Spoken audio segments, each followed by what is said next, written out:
사무엘하 17장. 아히도벨이 압살롬에게 말했다.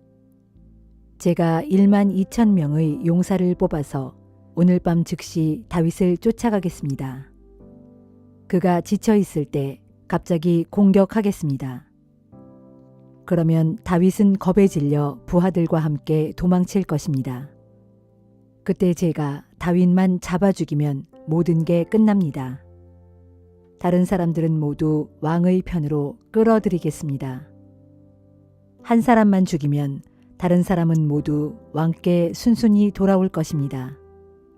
다윗만 제거되면 온 나라가 평안해질 것입니다. 아히도벨이 내놓은 이 제안은 압살롬뿐만 아니라 이스라엘의 장로들에게도 좋게 여겨졌다. 그러나 압살롬이 말했다. 아렉 사람 후세도 불러다가 그의 의견도 한번 들어보도록 합시다. 후세가 들어오자 압살롬이 물었다. 아히도벨이 방금 한 가지 제안을 했는데 그대의 생각은 어떻소? 우리가 아히도벨의 제안에 따르는 것이 좋겠소? 아니면 다른 더 좋은 의견이 있으면 한번 말해보시오. 후세가 대답했다. 제 생각으론 아히도벨의 제안은 이번만큼은 좋지 않습니다. 왕의 부친과 그를 따르는 사람들이 어떤 자들인지는 왕께서 더 잘 아실 것입니다.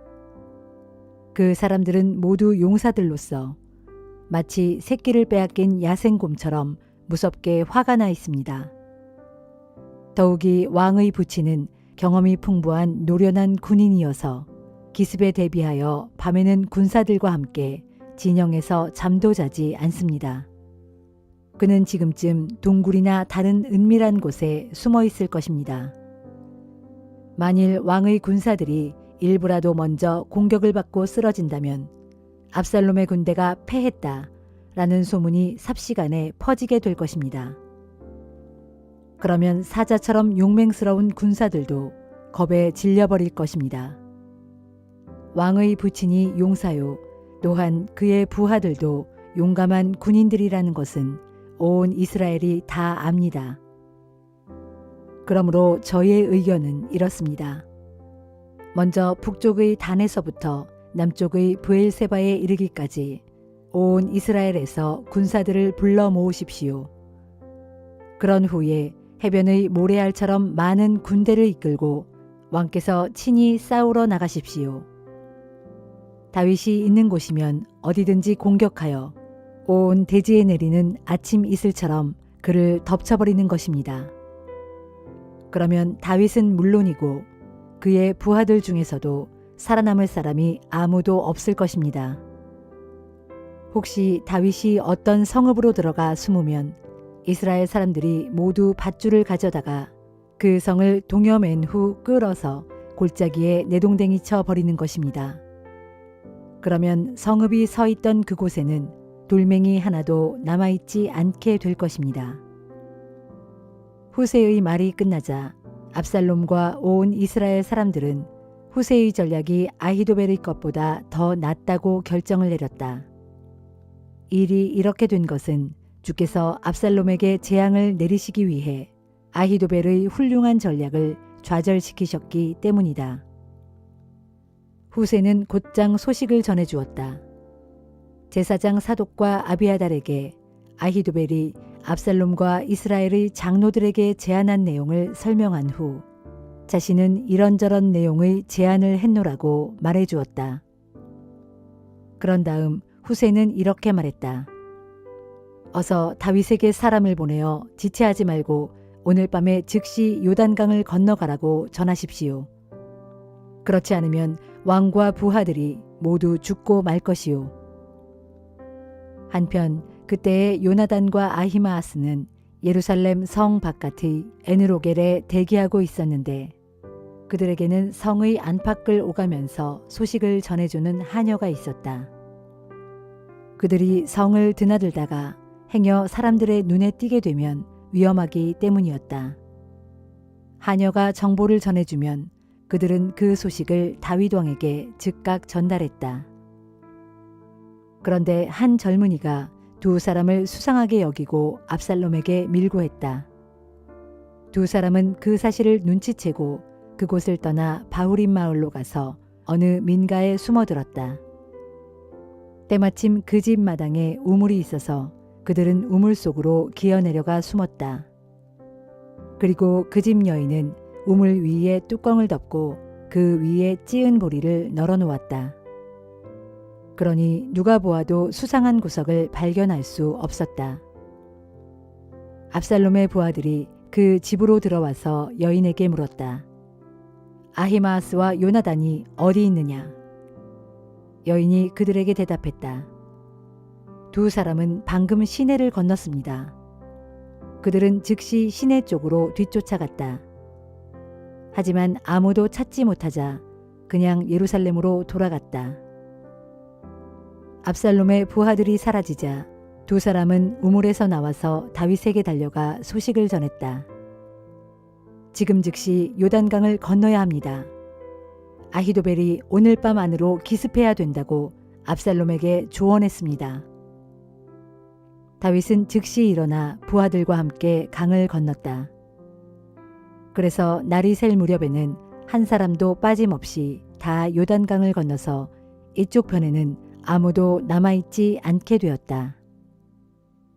아히도벨은 자기의 계략이 채택되지 않자 나귀에 안장을 얹어 타고 고향으로 돌아갔다. 그런 후 집안일을 정리하고 스스로 목을 메어 죽었다. 그는 죽어서 자기 아버지의 무덤에 묻혔다. 이후 압살롬이 이스라엘의 온 군대를 거느리고 요단강을 건넜을 때 다윗은 이미 마하나임에 도달해 있었다. 압살롬은 이드라의 아들 아마사를 온 이스라엘 군대의 총사령관으로 세웠다.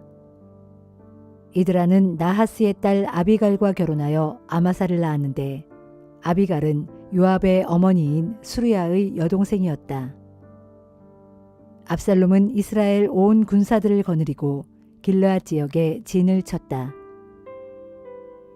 다윗이 마하나임에 도착하자 암몬 사람들의 도성 라빠에서는 나하스의 아들 소비가 찾아왔고 로데발에서는 암미엘의 아들 마길이 찾아왔다. 또 로글림에서는 길르앗 사람 바르실레가 찾아왔다. 그들은 담요와 접시와 냄비를 비롯하여 밀과 보리, 밀가루와 볶은 곡식, 콩과 팥, 꿀과 버터, 양고기와 치즈 등을 대량으로 가지고 왔다. 피난길에 오른 다윗과 그의 부하들이 광야에서 굶주리고 목마르며 지쳐 있을 것이라고 생각했기 때문이다.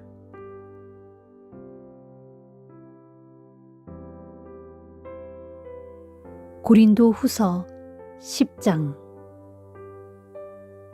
나 바울은 그리스도의 온유하심과 너그러움으로 여러분께 호소합니다. 여러분 가운데 더러는 바울은 멀리 떨어져 있을 때는 아주 강경하지만 얼굴을 마주 대하고 있을 때는 연약한 겁쟁이다 라고 말하는 사람이 있다는 것을 알고 있습니다.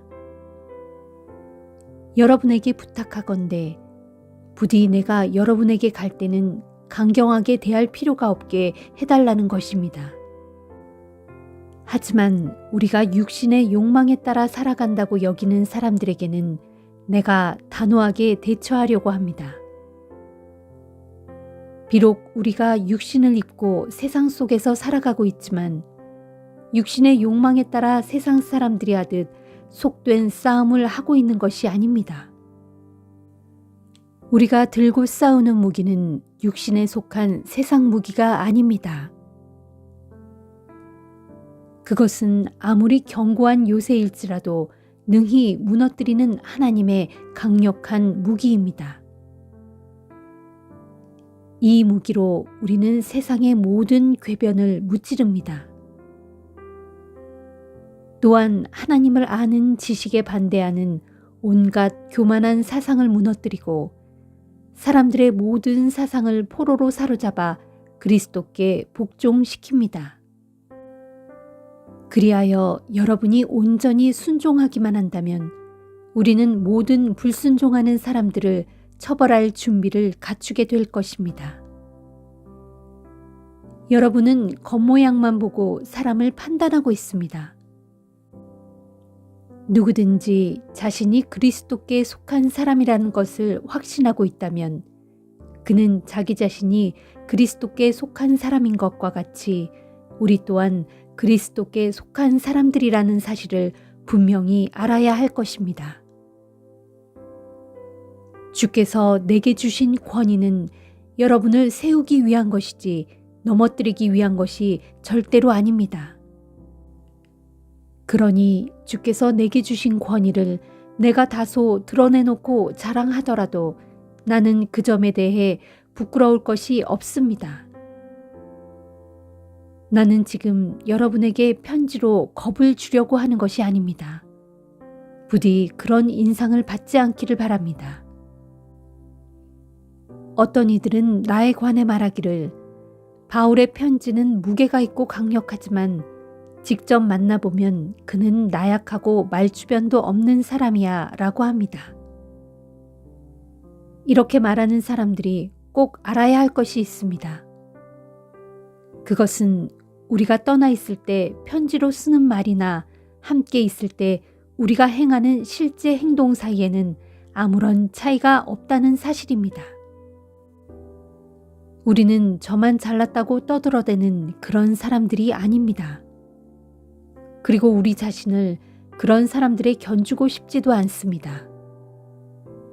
그런 사람들은 자기들의 기준으로 자신들을 재고 자기들의 기준으로 스스로를 비교합니다. 참으로 어리석기 짝이 없습니다. 하지만 우리는 정도 이상으로 자랑하려고 하지 않습니다.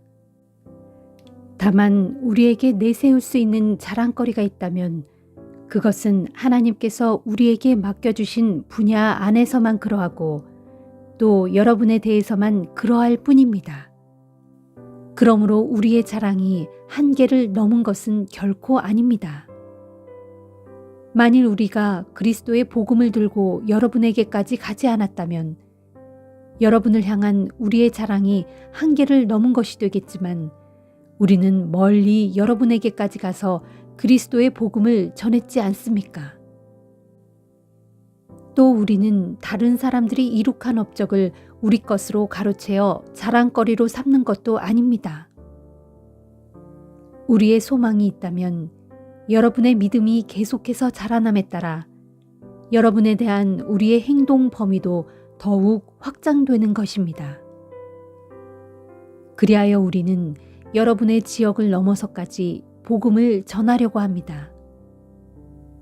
왜냐하면 우리는 다른 사람의 영역에서 이미 이루어진 일을 놓고 그것을 우리의 자랑거리로 삼고 싶지는 않기 때문입니다.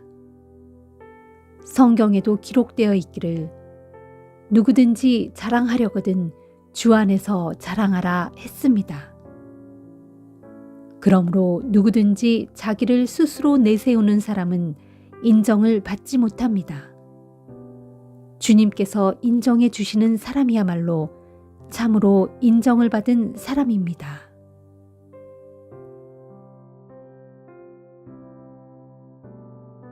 에스겔 24장. 우리가 바빌로니아 땅에 포로로 사로잡혀 온 지 9년째 되던 해의 10월 10일 주의 말씀이 내게 내렸다. 너 사람아, 너는 이 날짜, 바로 오늘 날짜를 기록해 두어라. 바로 이 날이 바빌로니아 왕이 예루살렘 성읍을 포위하여 공격한 날이기 때문이다. 너는 저 반역하는 족속, 곧 유다 백성에게 한 가지 비유를 들어 말해 주어라. 이르기를 주 하나님께서 말씀하신다. 너희는 가마솥 하나를 걸고 그 안에 물을 부어라. 그런 뒤 양떼 가운데 가장 좋은 것으로 한 마리 잡아 그 살코기를 썰어 가마솥 안에 집어넣되 제일 좋은 부분인 넓적다리와 어깨축지 부분에 살코기를 집어넣고 또 뼈들 가운데 제일 좋은 것들을 골라 그 가마솥 안에 가득 채워 넣어라. 그런 뒤 가마솥 아래 나무를 쌓고 불을 지펴 물을 펄펄 끓여라. 가마솥 안에 뼈들이 무르도록 오래도록 푹 삶아라. 그러므로 나 주 하나님이 말한다. 사람을 죽여 피 흘리는 살인자들의 성읍아, 내게 재앙이 내릴 것이다. 안에 녹이 잔뜩 슬었으나 그 녹을 한 번도 닦지 않은 녹슨 가마솥아, 내게 재앙이 내릴 것이다. 제비 뽑아 순서를 가릴 필요조차 없이 너희는 가마솥 안에 있는 고기를 하나하나 모두 다 꺼내어라. 죄 없는 사람들이 흘린 피가 그 성읍 가운데 그대로 남아있다. 너희는 땅바닥에 흘려진 그 피를 흙으로 덮지 아니하고 맨 바닥 위에 그대로 방치해 두었다. 그 피를 맨 바위 위에 그대로 방치해 두도록 한 것은 바로 나다. 심판의 날에 내가 그 피를 보고 진노를 터뜨려 너희에게 복수하려고 그 피가 흙에 덮이지 않게 한 것이다. 그러므로 나 주 하나님이 말한다. 사람을 죽여 피 흘리는 살인자들의 성읍아, 내게 재앙이 내릴 것이다. 재앙의 날을 위해 내가 장작 더미를 높이 쌓아놓을 것이다. 내가 장작을 많이 쌓고 불을 지펴서 가마솥 안에 고기를 푹푹 삶아 녹이고 국물을 바짝 졸이고 그 뼈들을 다 태운 다음 가마솥이 빈 뒤에도 숯불을 더욱 뜨겁게 하여 가마솥에 눕쇠를 벌겋게 달고서 그 안에 더러운 것을 다 녹이며 그 안에 녹까지 다 태워버리겠다. 이 성읍은 참으로 나를 힘들게 하고 피곤케 한 성읍이었다.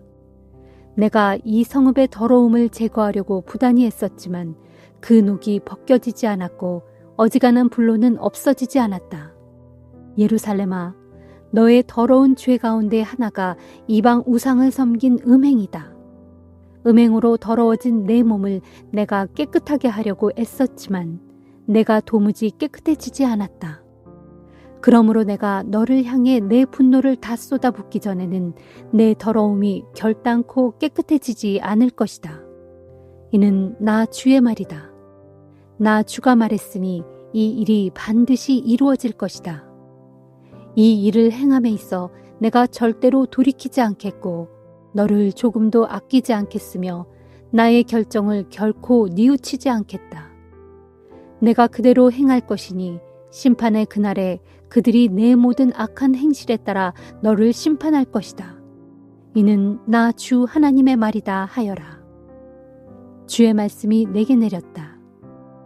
너 사람아, 이제 내가 너의 아끼는 사람을 일순간에 쳐서 내게로부터 빼앗아 가겠다.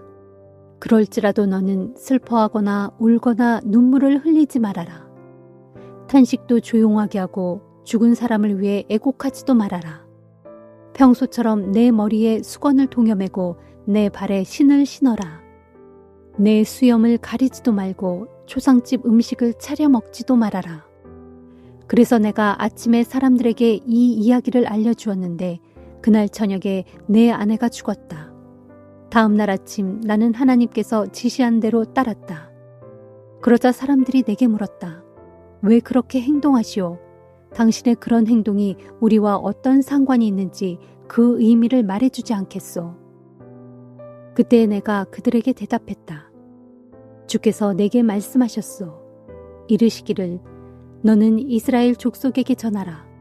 이는 나 주의 말이다. 내가 이제 내 성소를 더럽히려 한다. 너희가 그토록 자랑하고 너희가 눈으로 보고 기뻐하며 너희 마음으로 그토록 아끼던 내 성소를 무너뜨리려 한다. 또 내가 예루살렘에 남아있는 너희 자녀들도 칼에 찔려 다 죽게 할 것이다. 그럴지라도 너희는 에스겔이 행한 것과 똑같이 행동하게 될 것이다. 그때 너희는 수염을 가리지도 못하고 초상집 음식을 차려 먹지도 못할 것이다. 평소처럼 머리에 수건을 동여매고 발에 신을 신은 채로 있게 될 것이다. 죽은 사람들을 위하여 슬퍼하지도 않겠고 울지도 않을 것이니 그것은 내 주변의 가족과 친척들 가운데 죽은 자들이 너무나 많을 것이기 때문이다. 다만 너희는 너희의 죄 때문에 패망한 줄 알고 서로 마주보며 가만히 탄식하며 아픈 신음소리만 토해낼 것이다. 그렇다. 이와 같이 내 종 에스겔이 너희에게 표징이 된 것이다. 그러므로 그날에 너희는 내 종 에스겔이 행한 대로 똑같이 행동하게 될 것이다. 그리고 마침내 이런 일이 일어나면 그때서야 너희는 내가 주인 줄 알게 될 것이다 하여라. 너 사람아, 내가 이스라엘 족속에게서 그들의 요새를 그들의 기쁨과 영광을, 그들이 눈으로 보고 기뻐하던 것을, 그리고 그들이 마음으로 그토록 간절히 아끼던 그들의 자녀들을 빼앗아 데려가는 날, 그날에 예루살렘 성읍에서 빠져나온 한 도망자가 내게로 와서 내 귀에 그 소식을 알려줄 것이다. 그때에 비로소 내 혀가 풀려 그 사람과 이야기를 나누게 될 것이고, 이후로는 더 이상 침묵하고 있는 벙어리 신세가 되지 않을 것이다. 이처럼 내가 이스라엘 족속에게 표징이 되면 그때서야 비로소 그들은 내가 주인 줄 알게 될 것이다. 시편 72편. 오 하나님, 왕에게 주의 판단력을 부여해 주시고 왕의 아들에게 주의 의로움을 허락하소서. 왕으로 하여금 주의 백성을 올바르게 판결하게 하시고 고난받는 불쌍한 백성들을 정의로 판결하게 하소서. 왕이 그리하면 산들이 백성에게 평화를 가져다 줄 것이고 언덕들이 백성에게 의로움의 열매를 가져다 줄 것입니다. 왕으로 하여금 상처받은 자들을 지켜주게 하시고 궁핍한 사람들의 자녀들을 구하게 하시며 착취하는 자들을 가차없이 쳐부수게 하소서. 그리하여 해와 달이 다 닳도록 영원히 왕의 백성들이 주님을 경외하며 살게 하소서. 왕으로 하여금 마른 들판을 적시는 단비처럼 메마른 땅에 떨어지는 소나기처럼 백성들에게 덕을 베풀게 하소서. 왕이 다스리는 동안 정의가 온 땅에 흘러넘치도록 해주시고 저 달이 다 닳아 수명을 다할 때까지 온 나라에 평화가 깃들게 하소서. 왕으로 하여금 이 바다 끝에서 저 바다 끝까지, 이 강에서 저 땅의 맨 끝에 이르기까지 모두 다스리게 하소서. 광야에 사는 자들로 왕 앞에 엎드려 절하게 하시고 왕의 적들로 땅의 먼지를 핥게 하소서. 다시스와 머나먼 섬나라 왕들까지도 우리 왕에게 조공을 바치게 하시고 또 스바와 시바의 왕들도 우리 왕에게 예물을 바치게 하소서. 온 땅의 왕들이 모두 와서 우리 왕에게 엎드려 절하게 하시고 온 세상의 모든 민족들이 우리 왕을 섬기게 하소서. 오 하나님, 우리 왕으로 하여금 살려달라고 부르짖는 가난한 백성을 구해주게 하시고 의지할 데 없는 불쌍한 사람들을 돕게 하소서. 힘없고 궁핍한 자들에게 불쌍히 여기는 마음을 갖게 하시고 오갈 데 없는 사람들을 죽음의 구덩이에서 건져내게 하소서. 왕이 힘없는 가난한 백성들의 피를 소중하게 여겨 갖은 압제와 폭력에 시달리는 그 가련한 백성들을 사악한 자들의 소나기에서 건져 그 목숨을 살려주게 하소서. 왕이여 오래오래 사소서. 만수무강을 누리소서. 아라비아에서 나는 황금을 예물로 받으소서. 왕을 위한 백성들의 기도가 끊이지 않을 것이고 왕을 위해 비는 복이 언제까지나 계속될 것입니다. 땅에는 오곡백과가 풍성하고 레바논 땅에 곡식이 넘치듯 언덕마다 곡식이 주렁주렁 열리게 될 것입니다. 푸른 풀이 가득한 초원처럼 고을마다 백성들이 가득 차고 넘칠 것입니다. 왕의 이름은 대대로 전해져 영원히 잊히지 않을 것이고 저 태양이 다다라 그 수명을 다할 때까지 왕의 명성은 오래오래 유지될 것입니다. 왕을 통하여 모든 사람들이 복을 받게 될 것이니 문민족들이 왕을 일컬어 복받은 사람이라 칭송할 것입니다. 주 하나님 이스라엘의 하나님이시여 홀로 위대한 일을 행하시는 하나님을 찬양합니다. 영광스러운 주의 이름을 영원히 찬양합니다. 주의 영광을 온 땅에 가득 채워 주소서. 아멘. 아멘. 이것으로 이새의 아들 다윗의 기도가 마무리된다.